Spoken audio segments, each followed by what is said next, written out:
Kak Ian Warinusi, apakah betul 1 Desember ini hari kemerdekaan bangsa Papua? Ya, terima kasih Aham. Jadi sebenarnya kalau kita lihat dari sejarahnya,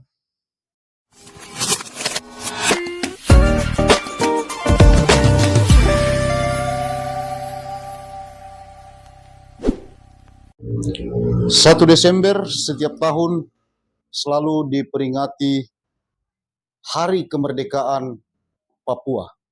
Tapi betulkah tanggal 1 Desember itu adalah proklamasi kemerdekaan bangsa Papua? Saya sudah bersama narasumber kita di Sapa Papua edisi kali ini, Bapak Ian Christian Warinusi SH, yang juga adalah advokat senior di Papua dan Direktur Eksekutif LP3BH Manokwari. Selamat datang kembali di Sapa Papua.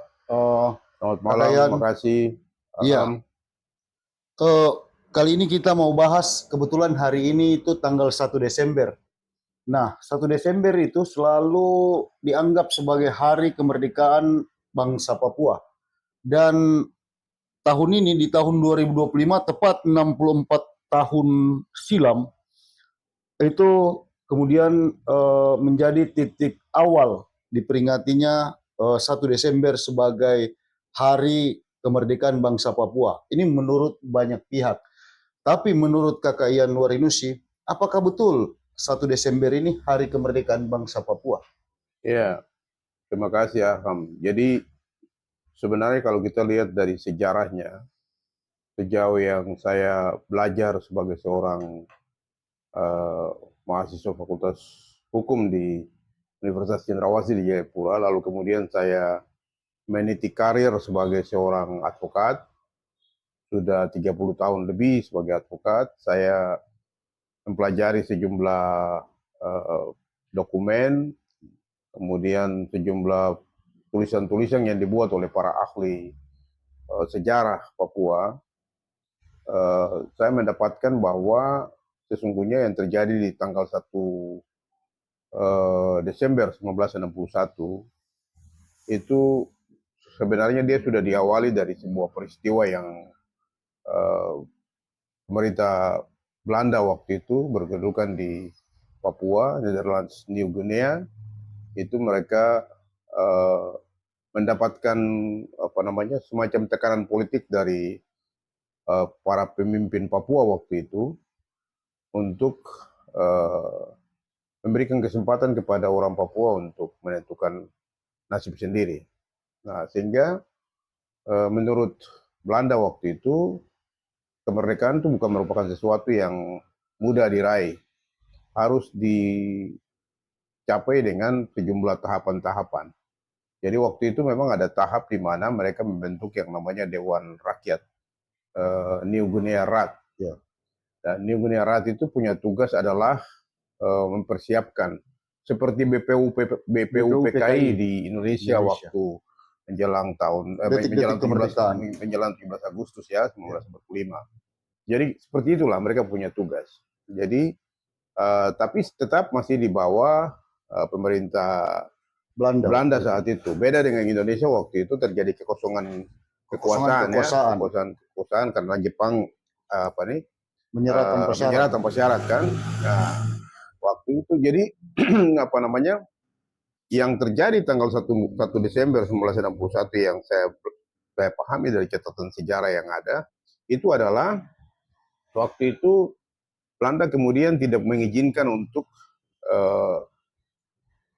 New Guinea Rat itu bicara tentang lambang negara.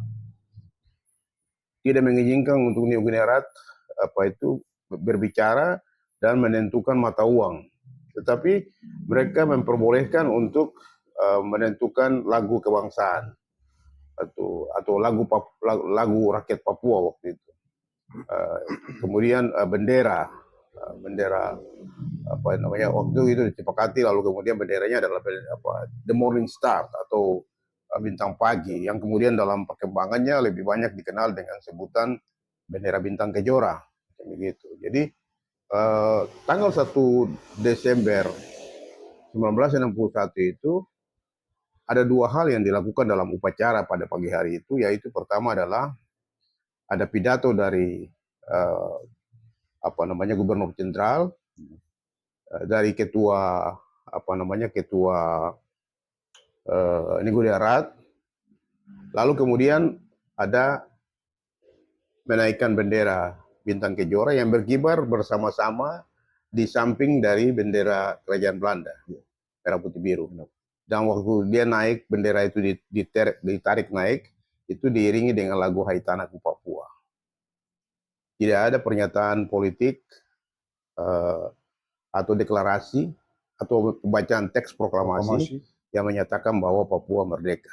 Itu yang saya pahami dari dokumen yang saya pelajari. Nah, jadi kenapa berjalannya waktu kemudian tiba-tiba 1 Desember ini kemudian dideklarasikan sebagai Hari Kemerdekaan Papua Barat? Ya, ini juga bagian daripada sebuah proses proses politik juga yang dilakukan ya, karena ada orang yang bilang bahwa 1 Desember termasuk 1 Desember tahun ini 2025 itu lebih banyak itu usaha untuk menambah keuangan, menambah anggaran begitu untuk pengamanan. Jadi pengamanan itu dropping pasukan banyak, kemudian penjagaan yang ketat, itu kan membutuhkan biaya-biaya operasional. Nah seperti itu. Kenapa begitu? Karena tadi saya bilang bahwa pada tanggal 1 Desember itu tidak ada proklamasi, tidak ada pembacaan teks. Artinya ini dibesar-besarkan oleh pemerintah Indonesia, pemerintah Jakarta. oleh Jakarta dalam hal ini intelijen ya, bahwa ini seakan-akan sesuatu yang mengkhawatirkan di Papua, padahal tidak sebenarnya. Begitu. Jadi sebenarnya 1 Desember ini bukan kemerdekaan Papua, tapi dalam perjalanan waktu itu dibesar-besarkan oleh pemerintah Indonesia sendiri. Ya. Dan masyarakat Papua seperti apa menanggapi hal ini? Iya. Sebenarnya dari awal juga itu pidato Soekarno di alun-alun Yogyakarta waktu itu menyatakan bahwa bubarkan negara boneka Papua. Pernyataan itu menurut saya pernyataan yang mengandung provokasi juga. Seakan-akan sebuah negara sudah terbentuk di Papua. Padahal pada saat itu Belanda masih berkuasa di Papua. Mereka masih menjadi pihak yang menguasai secara administratif di Papua. Iya. Nah, karena itu mereka tidak mengizinkan untuk proklamasi kan, karena kalau mau melakukan proklamasi itu berarti harus seizin ratu di Kerajaan Belanda. Nah, reaksi rakyat Papua adalah kemudian sebagian besar mempercayai bahwa pada tanggal 1 Desember itu terjadi proklamasi, terjadi kemerdekaan. Padahal kalau kita baca secara baik, sebagai orang yang memahami ilmu pengetahuan, kita baca secara baik, termasuk mahasiswa-mahasiswa sekarang kalau sekolah juga mengerti, baca dengan baik berbagai sumber. Salah satu diantaranya itu ini, buku dari Profesor Drocklever. Ini buku dari Profesor Drocklever. Tindakan Pilihan Bebas. Ya, Tindakan Pilihan Bebas. Ini nama asli dari yang dibilang PEPERA. Pemerintah Indonesia sebut PEPERA ya. Penentuan pendapat rakyat. Tapi kalau Drocklever menerjemahkan dari kata act of free choice, itu artinya tindakan pilihan bebas. Jadi ini bagian daripada upaya untuk orang Papua menentukan nasib sendiri.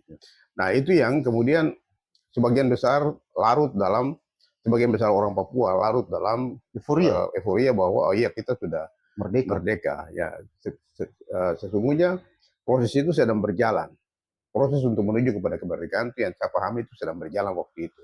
Jadi mereka sudah siapkan mata uangnya, sudah dibuat, lambang negaranya sudah dibuat, tapi tidak bisa ditetapkan di dalam menjadi sebuah keputusan dari New Guinea. Kenapa? Karena itu tadi otoritas pemerintahan waktu itu masih dikuasai oleh pemerintah Belanda, Ratu Belanda Juliana masih ada, dan pemerintahan waktu itu masih dikuasai oleh pemerintah Belanda. Ratu Belanda Juliana masih ada, dan dia punya wakil di sini, wakil pemerintahan di sini, Gubernur Jenderal Platel waktu itu, Mr. Plater yang berkuasa waktu itu.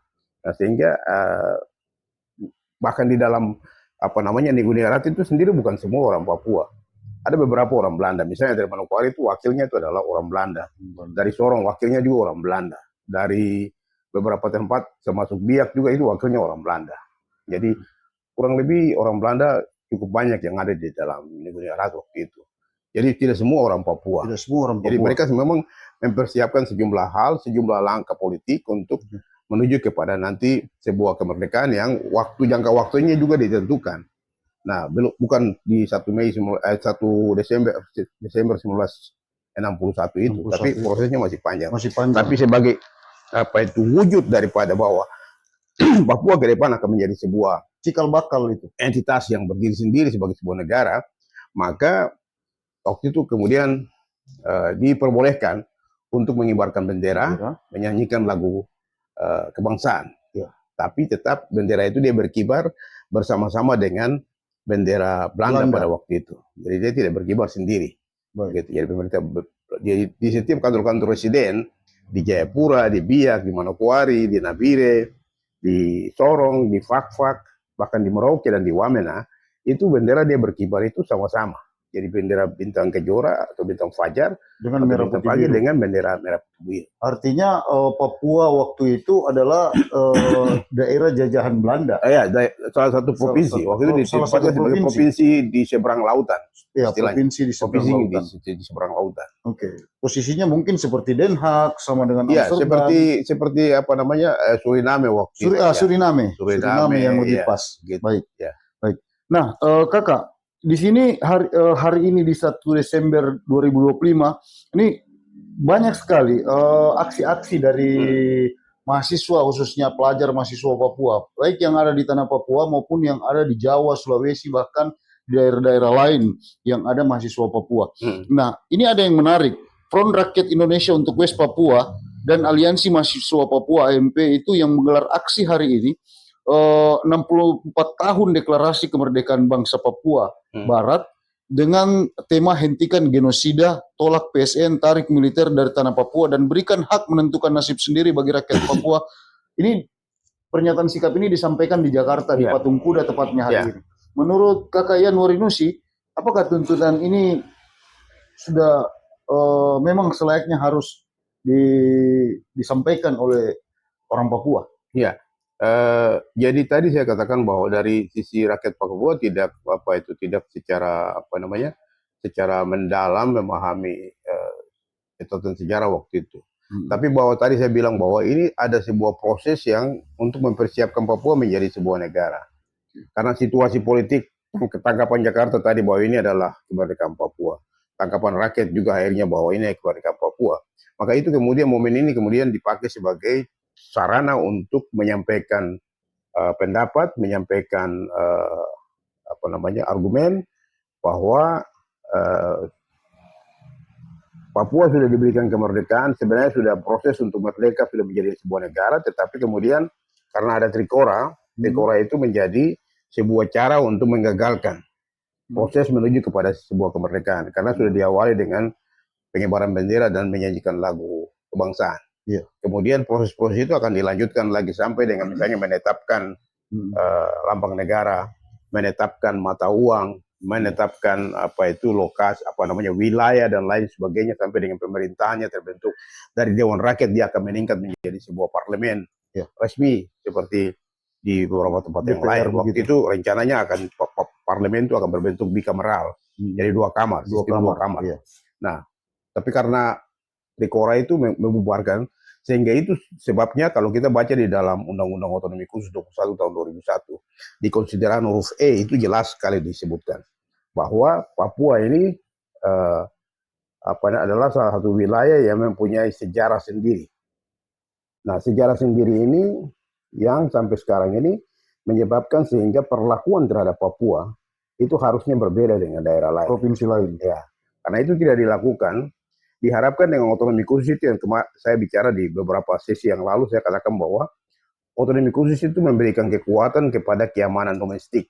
Artinya kepolisiannya yang harus menjadi sebuah lembaga yang kuat untuk menolong bersama-sama dengan lembaga penegak hukum yang lain. Tapi dalam kenyataannya kan tidak. Papua sekarang ini menjadi daerah seperti daerah operasi militer. Semacam daerah operasi militer. Jadi pasukan cukup banyak, apalagi menjelang 1 Desember sampai saat ini. 1 Desember hari ini kita lihat di mana-mana pasukan TNI itu merajalela di mana-mana. Nah, Kakak, ada beberapa organisasi yang kemudian muncul dan dianggap ini organisasi perlawanan terhadap pemerintah Republik Indonesia. Ya. Organisasi Papua Merdeka, terus ada Tentara Pembebasan Nasional, terus ada Komite Nasional Papua Barat. Nah, sejauh mana Kakak Yan melihat kemunculan organisasi-organisasi ini dan langkah-langkah mereka yang mereka ambil selama ini seperti apa? Ya, jadi itu tadi saya bilang memanfaatkan momen 1 Desember ini, memanfaatkan momen ini sebagai satu sarana untuk menyampaikan pesan tentang tentang ketidakadilan, pelanggaran hak asasi manusia dan lain-lain yang terjadi di Papua secara masif selama kurang lebih dari 50 tahun, bahkan 60 tahun. Papua menjadi wilayah yang terintegrasi dalam Republik Indonesia sejak 1 Mei 1963. Karena apa? Sejak 1 Mei 1963 itu yang terjadi adalah dugaan pelanggaran hak asasi manusia yang masif terjadi di berbagai daerah. Manokwari misalnya. Nah, di Manokwari itu tercatat ada kurang lebih berdasarkan data yang LP3BH meneliti itu ada kurang lebih 53 orang yang dieksekusi secara kilat dan dikuburkan di dalam satu lubang semacam lubang buaya begitu di markas di tempatnya itu tepat di atas tempat yang sekarang dibangun markas Kodam 18 Katuari. Nah, itu sampai saat ini tidak dibuka, tidak diungkapkan. Menurut saya ini bagian ini harus diselesaikan. Nah, itulah sebabnya tadi saya bilang bahwa Undang-Undang Otonomi Khusus itu pemerintah memberikan semacam pengakuan di dalam konsideran UFE bahwa ada masalah. Papua punya sejarah yang harus diselesaikan.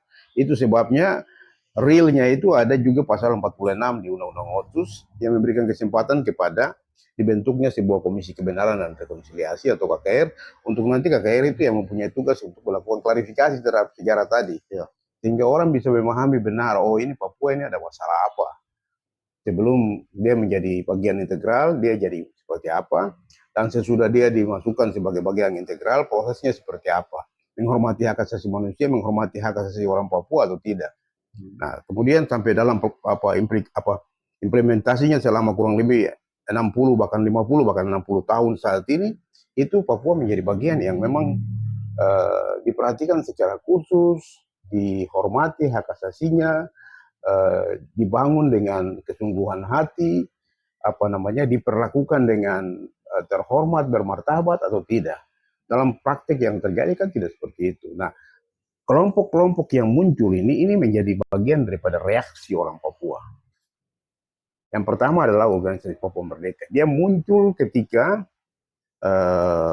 hasil Act of Free Choice tahun 1969 itu dirasa tidak memberikan keadilan bagi orang Papua. Dari 1026 orang yang terpilih, itu proses seleksi untuk masuk menjadi 1026 orang untuk bisa punya hak untuk menyatakan Papua itu masuk sebagai republik, bagian republik, atau dia merdeka, berdiri sendiri, atau dia ikut dengan Belanda. Itu proses seleksi untuk masuk menjadi 1026 orang untuk bisa punya hak untuk menyatakan Papua itu masuk sebagai republik, bagian republik, atau dia merdeka, berdiri sendiri, atau dia ikut dengan Belanda. Itu dirasa kurang adil, sehingga sejak itulah OPM itu bangkit. Tahun 1970 OPM bangkit dan mereka mulai melakukan perlawanan. Dalam perkembangan kemudian organisasi-organisasi lain seperti KMPB muncul. Komite Nasional Papua Barat, Nasional Papua Barat itu kayak Tentara Pembebasan Nasional Papua TPNPB Barat. itu adalah dia adalah sayap militer dari organisasi Papua Merdeka. Organisasi Papua Merdeka punya sayap militer itu yang namanya TPNPB. Lalu kemudian ada kelompok-kelompok yang lain, kelompok-kelompok resisten yang lain sampai hari ini. Jadi itu bagian daripada reaksi terhadap ketidakpuasan karena proses pada tanggal 1 Mei 1961 1 Desember 1961 itu dirasa dicaplok akibat adanya Trikora, dan yang kedua setelah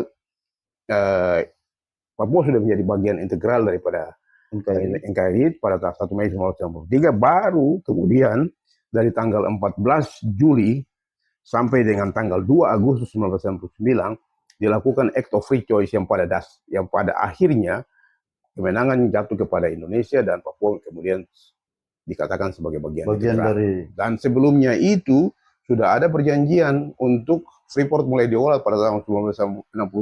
Sebelum pelaksanaan PPRA. Sebelum pelaksanaan PPRA. Ini semua hal-hal yang membuat orang Papua bertanya-tanya sampai saat ini. Kenapa kami tidak diajak untuk ikut berbicara di dalam proses ini? Supaya kami juga mendapat keadilan. Akibatnya sekarang kami ada di dalam situasi ketidakadilan terus-menerus. Sampai dengan OTUS berlaku juga tetap orang Papua merasa tidak diperlakukan secara adil. Ya, sebelum kita akhiri, Kakak Yan, apakah semua ini bisa diselesaikan sebenarnya oleh pemerintah Jakarta, pemerintah Indonesia terhadap persoalan-persoalan yang ada di Papua? Kalau bisa diselesaikan, seperti apa penyelesaiannya kalau menurut Kakak Yan Warinussi? Kalau saya dari sisi hukum saya melihat itu pasal 46 di dalam Undang-Undang OTUS 21 tahun 2001 itu memberikan ruang untuk pemerintah Indonesia harus memberikan Presiden Prabowo bisa mengeluarkan peraturan presiden saat ini untuk mengesahkan dibentuknya Komisi Kebenaran dan Rekonsiliasi KKR dengan tugas sebagaimana ada di dalam pasal 46 yaitu melakukan klarifikasi terhadap sejarah Papua. Biarkan Komisi Kebenaran dan Rekonsiliasi ini bekerja secara independen untuk mengumpulkan semua informasi tentang proses politik yang terjadi mulai dari tanggal 1 Mei 1961 pada saat tanggal 19 Desember 1961 ketika Soekarno mengumandangkan Trikora di alun-alun Jogja, kemudian 1 Mei 1963, kemudian 15 Agustus 1962 ketika perjanjian New York ditandatangani. Disitulah yang pemerintah rakyat Papua merasa mereka tidak diikut sertakan. Kami punya tempat kok, orang lain yang menentukan, berunding untuk menentukan, Indonesia dan Belanda, tanpa mengikut sertakan orang Papua untuk paling tidak memberikan saran, pendapat dan masukan. Tidak.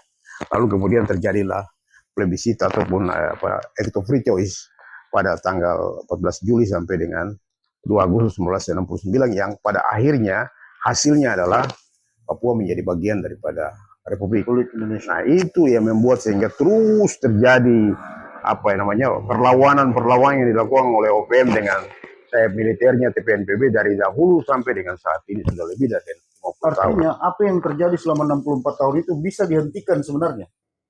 Ya, bisa dihentikan dengan cara memberikan kepercayaan kepada Komisi Kebenaran yang sudah dibentuk, karena itu adalah hasil dari sebuah jejak pendapat yang cukup lama yang dilakukan pasca Kongres tahun 2000, Kongres Papua yang kedua tahun 2000, kemudian disepakati untuk